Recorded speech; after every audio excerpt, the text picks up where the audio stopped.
Olá, seja muito bem-vindo à sexta aula da nossa série Aprendendo as Escrituras. Hoje nós vamos estudar sobre um livro maravilhoso, um livro muito importante, que é o livro de Atos dos Apóstolos. Essa aula ficou um pouquinho grande, mas fica comigo até o final, que eu tenho certeza que vai valer a pena. Então vamos começar, acompanha aqui comigo no slide. O título do livro é Atos dos Apóstolos, né?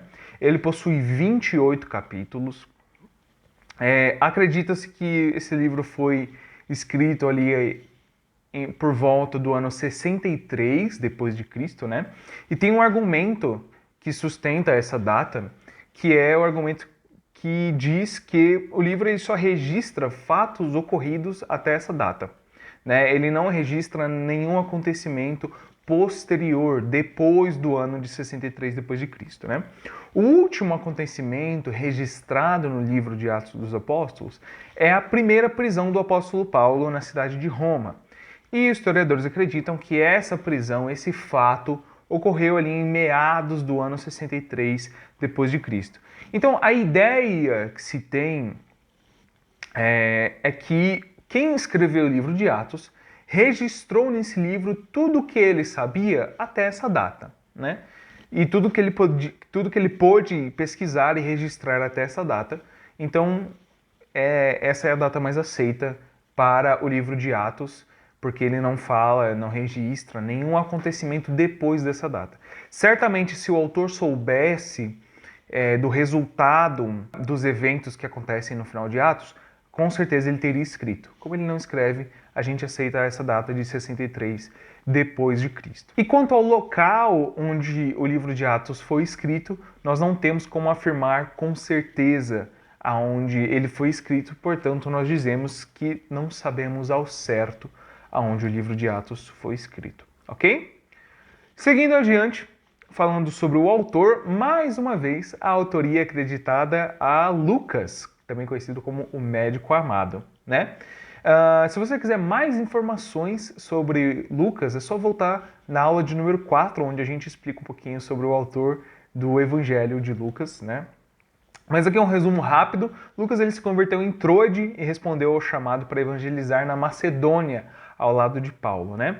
Mais tarde ele esteve à frente da igreja de Filipos por aproximadamente 6 anos, né? E ele só sai de Filipos para acompanhar Paulo até Jerusalém, e de Jerusalém Lucas acompanha Paulo até Roma. No próximo slide nós temos o público-alvo, a quem se dirige o livro de Atos. E aqui a gente já tem uma coisa muito legal, né? No início do livro de Atos, nós temos a característica saudação de Lucas a Teófilo, né? Lucas começa o evangelho de Lucas com essa saudação a Teófilo e ele faz a mesma coisa aqui no livro de Atos, né? Então já é uma característica marcante desse autor. Teófilo é um homem a quem Lucas dedica os seus escritos, né? Acredita-se que ele era um homem rico, que havia se convertido há pouco tempo, e ele queria conhecer mais sobre o cristianismo, ele queria conhecer mais sobre Cristo. Então ele patrocina Lucas nessa pesquisa sobre a vida de Jesus Cristo, porque ele quer ter uma fonte confiável de informações. E então, o livro de Atos é um livro muito importante, porque ele faz uma ponte entre o Evangelho de Lucas e o livro de Atos, né? Antigamente, o livro de Lucas e Atos eles eram uma coisa só. Eles foram escritos para serem lidos em sequência. Por quê? Olha aqui comigo essa parte aqui. O Evangelho de Lucas é a primeira parte que registra todas as coisas que Jesus começou a fazer e a ensinar em seu corpo físico, enquanto ele estava aqui na Terra. O livro de Atos é a segunda parte, digamos assim, é o segundo volume, onde Lucas relata o que Jesus continuou. Então, no início, no livro de Lucas, ele relata o que Jesus começou a fazer e ensinar, e depois que ele sobe aos céus, no livro de Atos, Lucas registra o que Jesus continuou a fazer e ensinar, só que dessa vez através de seu corpo espiritual, não seu corpo físico. E qual é o corpo espiritual? É a igreja que foi fundada no dia de Pentecostes e inspirada pelo Espírito Santo.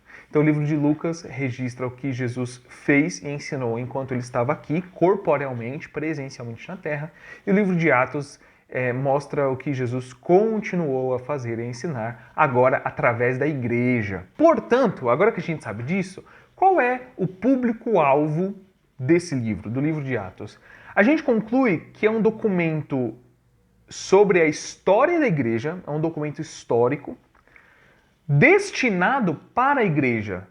Então ele está contando a história da igreja para a igreja, né? É um livro que se endereça para o corpo de Cristo. Ele é destinado para o corpo de Cristo que está entre as nações.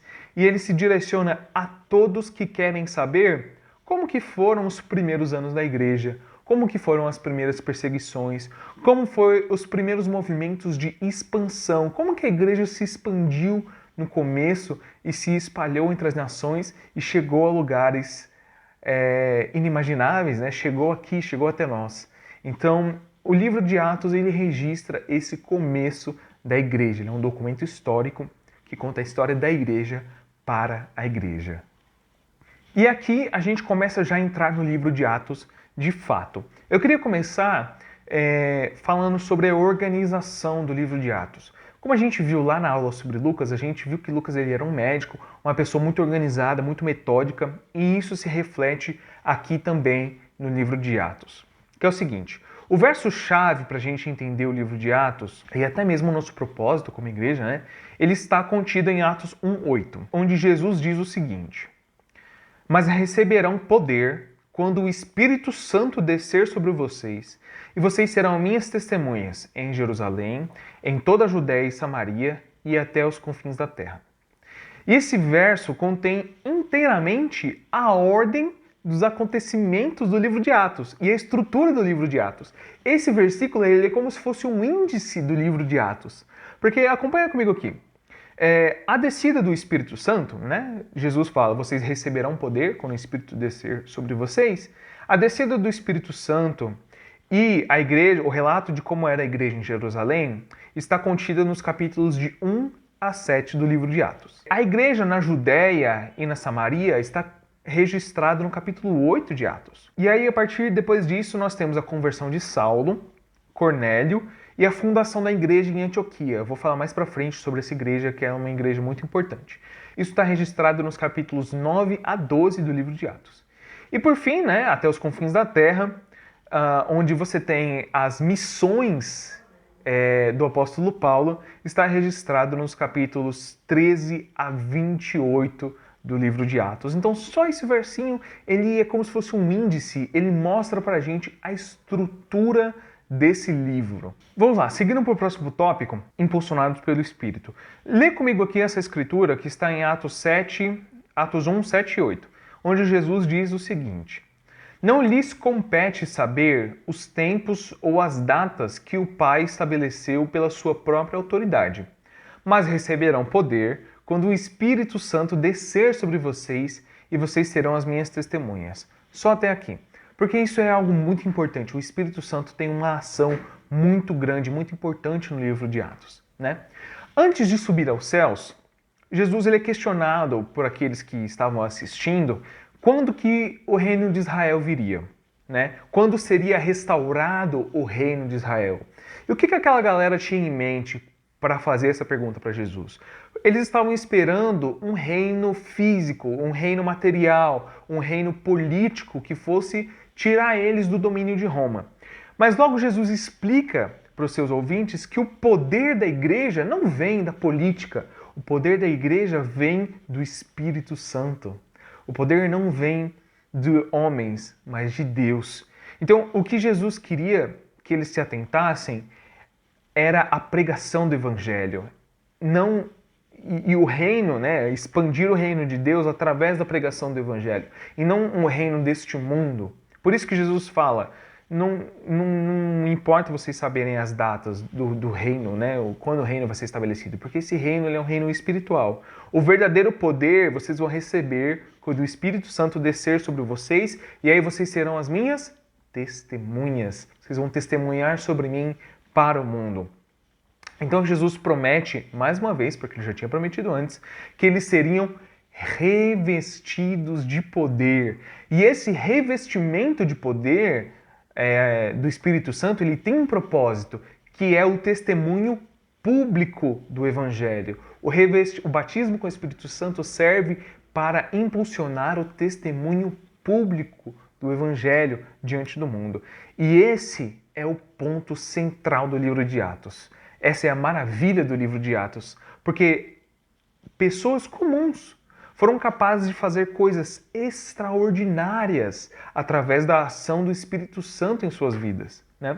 O livro de Atos demonstra como nós devemos abrir mão do ego, abrir mão de mim mesmo e deixar que o Espírito de Deus haja através de mim, porque eu sozinho não consigo. Mas o Espírito Santo agindo através de mim, me impulsionando para pegar o Evangelho, me impulsionando, fazendo milagres. E esses milagres testemunham, trazem honra a Deus. É para isso que serve o batismo com o Espírito Santo. Então, o livro de Atos demonstra como devemos abrir mão de todo o ego e deixar que o Espírito de Deus haja através de nós como ferramentas que executam o trabalho do Deus vivo. Ainda nesse tópico, o dia de Pentecostes é o começo de tudo isso. O dia de Pentecostes, relatado em Atos 2, é o começo da igreja. E a partir daquele dia, o Espírito Santo impulsionou todos os acontecimentos seguintes. Na aula de Lucas, se eu não me engano, eu falei que Lucas ele enxerga o Espírito Santo como o vento que sopra as velas do reino de Deus. E aqui ele desenvolve mais ainda esse pensamento. Então, o Espírito Santo impulsionou todos os acontecimentos seguintes a partir do dia de Pentecostes, fazendo a sua obra através dos apóstolos e dos irmãos. Então, quem fez a obra, por mais que o livro se chame Atos dos Apóstolos, quem fez a obra não foram os apóstolos, foi o Espírito Santo, né, agindo nos apóstolos e nos irmãos, né? O Espírito Santo, ele é quem capacita e impulsiona a obra de Deus nesse primeiro momento e até hoje, né? A igreja, ela nasce em Jerusalém e ela vive tempos avivados, vive milagres, né? Sinais, maravilhas, Pedro e João curando o coxo, Pedro é libertado da prisão, então vive muitos sinais e maravilhas. Só que logo em seguida vem a perseguição, né? Vêm as prisões, começam a vir os tribunais, o sinédrio, etc. e tal. E a igreja começa a se sentir o calor da perseguição. Porém, a resposta da igreja diante da perseguição, eles estavam tão cheios do Espírito Santo que a resposta deles foi a oração e o clamor pela intervenção divina, o clamor pelo poder divino. Lê comigo esse verso aqui que está em Atos 4, 29 e 31. Essa é a oração que os irmãos fazem. Eles dizem o seguinte, ó: agora, Senhor, considera as ameaças deles e capacita os teus servos para anunciarem a tua palavra corajosamente. Estende a tua mão para curar e realizar sinais e maravilhas por meio do nome do teu santo servo Jesus. Depois de orarem, tremeu o lugar onde eles estavam reunidos e todos ficaram cheios do Espírito Santo e anunciavam corajosamente a palavra de Deus. Glória a Deus, aleluia. Então, diante da perseguição, a resposta que a igreja tem é pedir a intervenção de Deus, pedir a ação do Espírito Santo. Sobre essa passagem, o teólogo Warren Wiersbe, ele escreve o seguinte: eles não oraram para que as circunstâncias fossem alteradas, nem para que seus inimigos fossem depostos dos cargos. Antes, eles pediram capacitação divina e não uma rota de fuga. E Deus lhes deu o poder de que precisavam.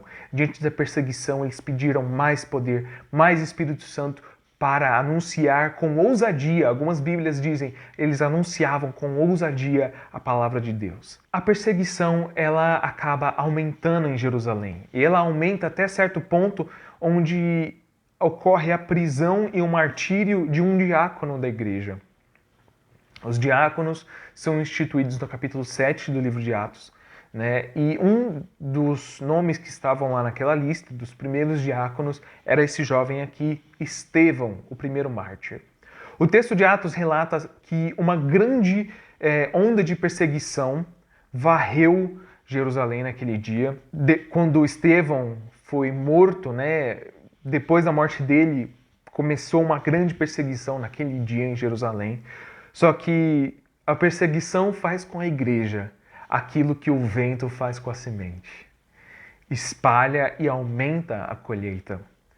Então, a perseguição foi o meio usado por Deus para espalhar a semente do Evangelho em campos distantes. Pessoas que moravam em Jerusalém, por conta da perseguição, foram morar em outros lugares. E com isso eles levaram essa unção, levaram o Evangelho junto de si. E é assim que a igreja se expande, é assim que a igreja chega em novos campos, através da perseguição.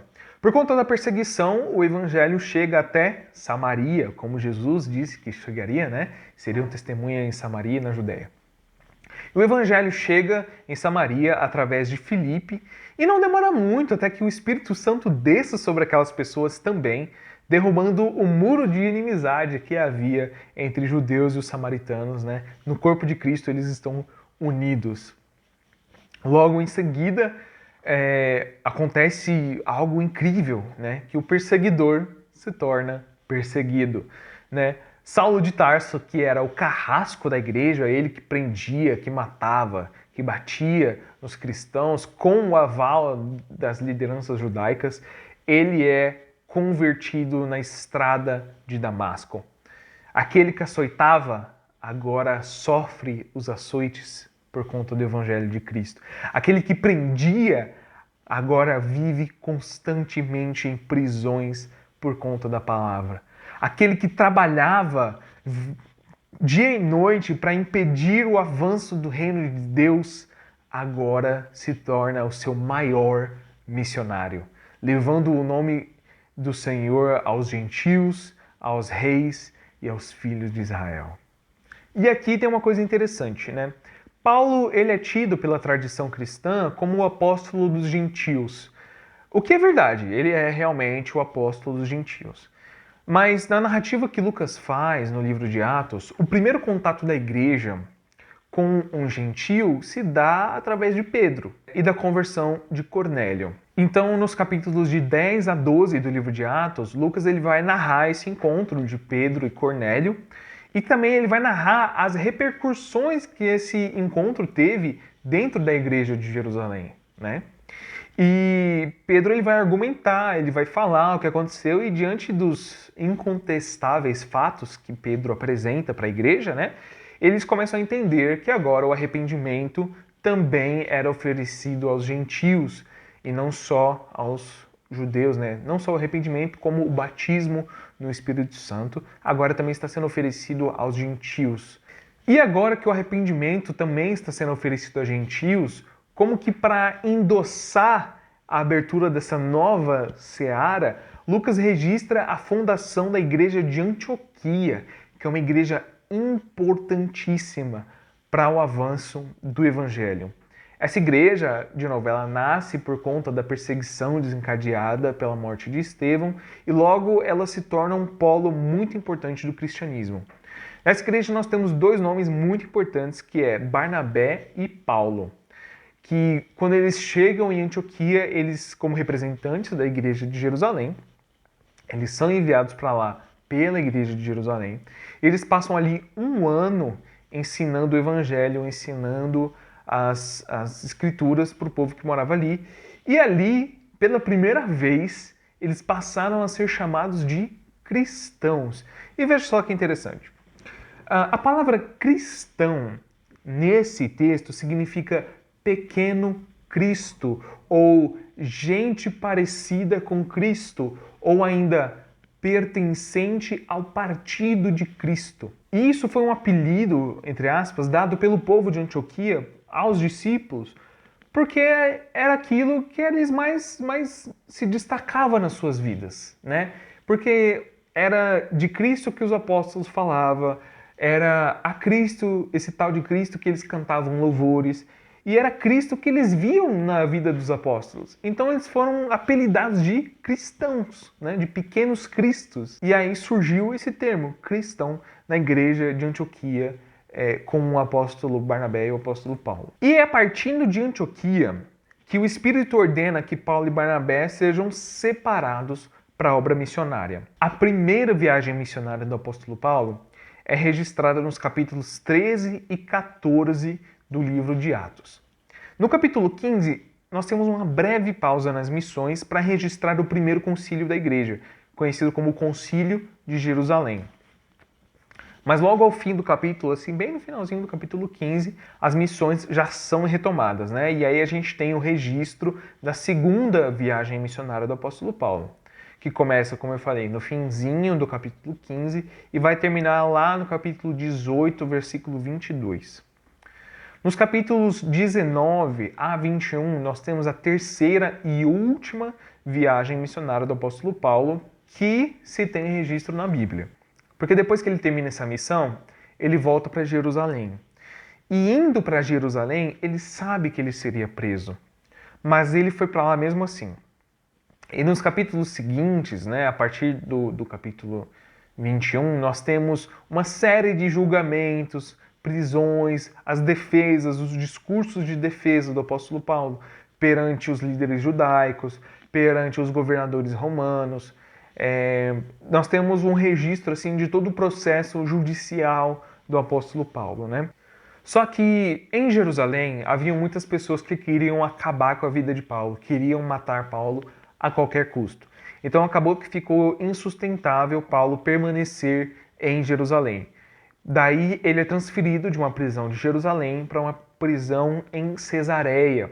Ele fica nessa prisão em Cesareia durante um bom tempo, até que ele pede para ser julgado por César. E um dos governadores, eles até falam, cara, você podia estar solto, eu poderia te soltar, mas como você pediu para ser julgado por César, então você vai ser julgado por César. E aí Paulo ele sai de Cesareia e começa uma longa e tortuosa viagem até a cidade de Roma. Essa viagem está registrada no capítulo 27 do livro de Atos, né? Lucas registra a turbulenta viagem de transferência de Paulo.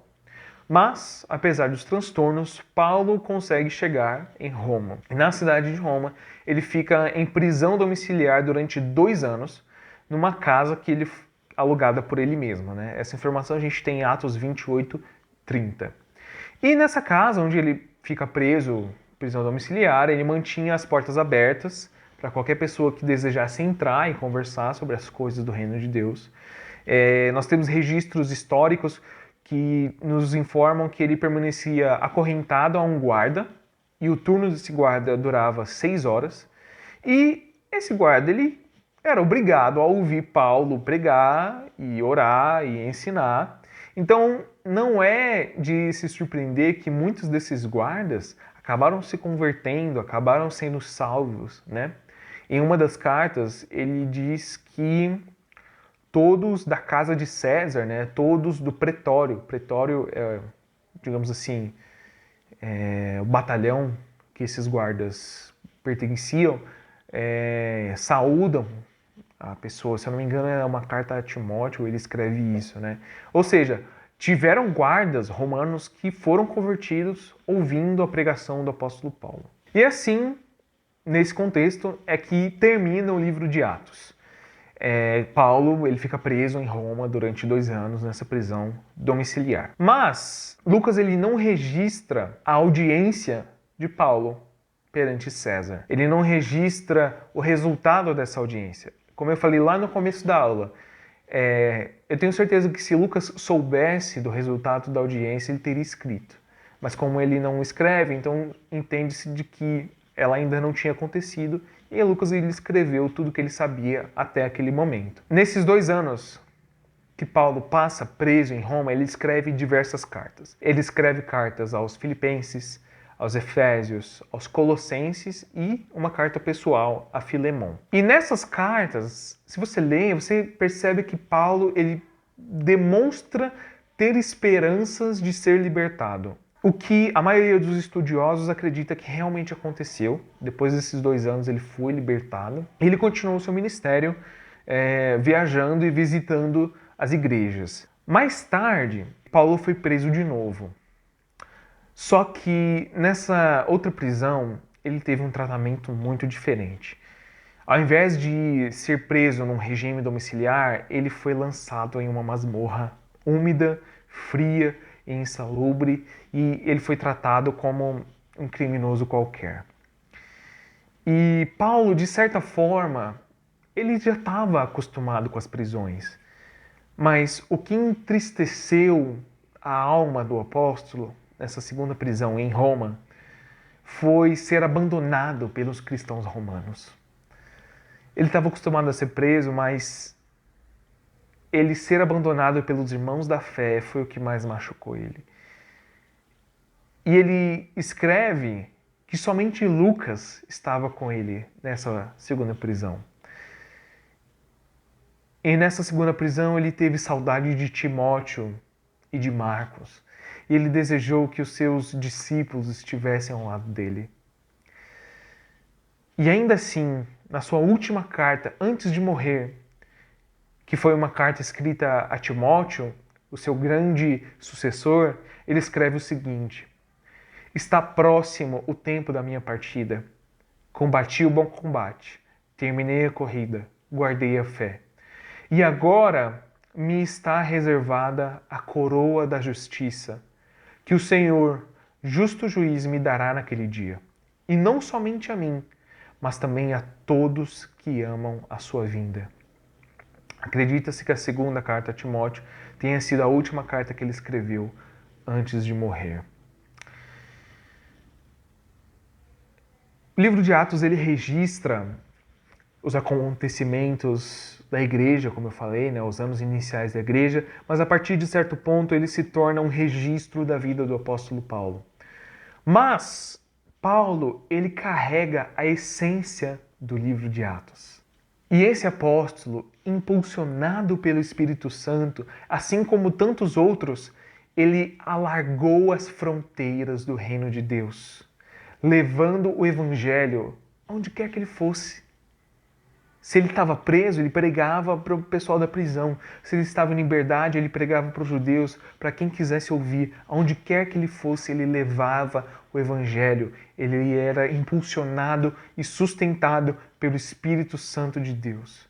E não só ele, os irmãos do primeiro século, sustentados por esse mesmo Espírito Santo, enfrentaram muitas dificuldades, enfrentaram perseguição e, se necessário, até a morte para a propagação das boas novas de Deus, que é a salvação que existe em Jesus Cristo. E uma coisa interessante de se notar é que o livro de Atos ele não tem um fim definido. Como eu falei, ele tem um final em aberto, e isso é muito simbólico para nós, porque significa que a história da igreja não terminou lá, ela continuou e continuará até a vinda de Cristo. Nós temos muito o que aprender com os cristãos do passado. Nós temos muito o que aprender com a história da igreja. Porque aprendendo a história da igreja, nós aprendemos a não replicar erros do passado, e replicar os acertos e seguir para o futuro sendo fiéis ao Senhor, confiando na sua poderosa presença para realizarmos o seu trabalho, o trabalho que nos foi designado. Quando nós deixamos o Espírito Santo agir, nós aí sim temos capacidade para fazer o trabalho que nos foi designado. E que nós tenhamos o mesmo espírito da igreja do primeiro século. Não tremer diante da perseguição, não tremer diante da adversidade, mas antes pedir poder do céu, pedir intervenção divina para nos capacitar para enfrentar a adversidade. Não pedir uma rota de fuga, mas pedir um meio de anunciar ousadamente, corajosamente a palavra de Deus. Que nós possamos nos lembrar das palavras do nosso Senhor Jesus Cristo, que diz assim: eis que estou convosco todos os dias, até a consumação dos séculos. Amém e amém. Eu espero que, assim como eu, você tenha aprendido muito nessa aula de Atos dos Apóstolos. Leia esse livro é maravilhoso. E nós nos vemos na próxima aula. Até lá, fiquem todos com Deus e que a paz do Senhor os acompanhe.